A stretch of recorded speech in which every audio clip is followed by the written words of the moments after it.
Good day, dear students. In this module, we take up Ashrama Dharma. In Hinduism, human life is believed to comprise four stages, and they are called ashramas. Every person should ideally go through these stages. Ashrama Dharma means duties pertaining to the stages in one's life, and they are four in number by name: Brahmacharya, Grahastha, Vanaprastha, and Sannyasa. These stages are ideals than a common practice. Even in its very beginnings, after the first ashrama, a young adult could choose any of the other ashramas for the rest of his life. But today it is not expected that a Hindu should go through the four stages. Yet, it still stands as an important pillar of Hindu socio-religious tradition. The first stage is Brahmacharya, the celibate student.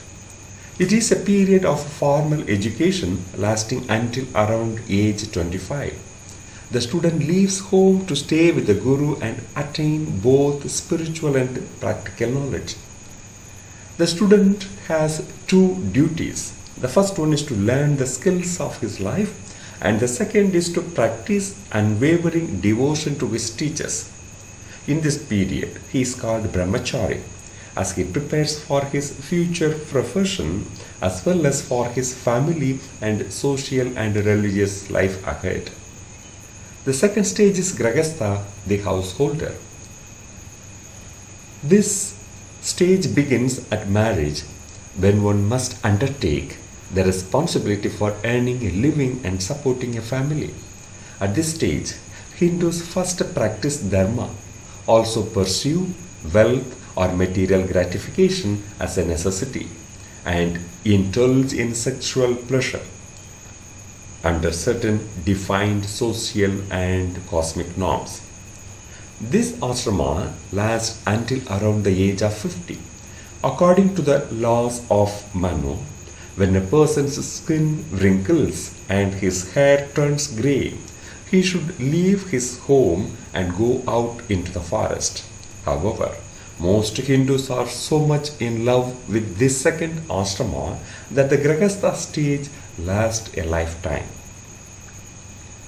The third stage is Vanaprastha, the hermit in retreat. This stage is one of gradual withdrawal. The person's duty as a householder comes to an end.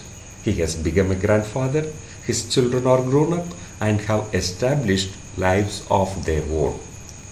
At this age, he should renounce all physical, material and sexual pleasures, retire from his social and professional life, and leave his home for a forest hut where he can spend his time in prayers.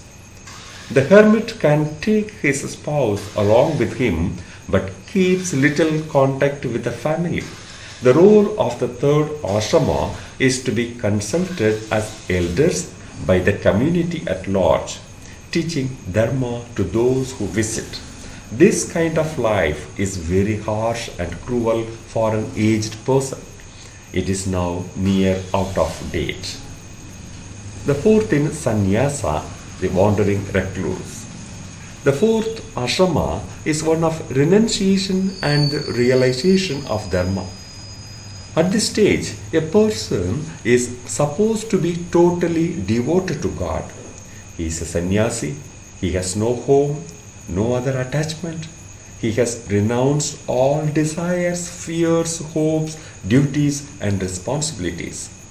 He is virtually merged with God, and his worldly ties are broken, and his sole concern becomes attaining moksha, or release from the circle of birth and death. When he dies, the funeral ceremonies, preta karma, are performed by his heir. In addition to that, we also have to mention of Ashrama Dharma. It is the general obligations or the common duties of each and every individual. It is comprised of virtues like self-control, kindness, truthfulness, and so on. This is based on the idea that individuals are born with a number of debts, and these duties help to repay one's debts to humanity.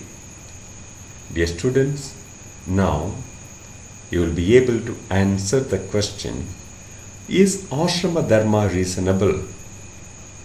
And compare your conception of life with it. Thank you.